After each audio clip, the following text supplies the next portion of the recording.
రచన చల్లా శివారెడ్డి గారు. గానం కేవి మహీధర్, అనంతపురం. వందనం అమ్మకు వందనం, వందనం అమ్మకు వందనం, మా సౌఖ్యమే కోరును అనుదినం.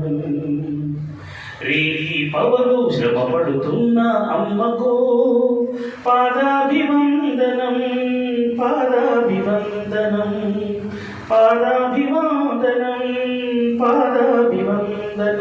వందనం అమ్మకు వందనం, మా సౌఖ్యమే కోరును అనుదినం.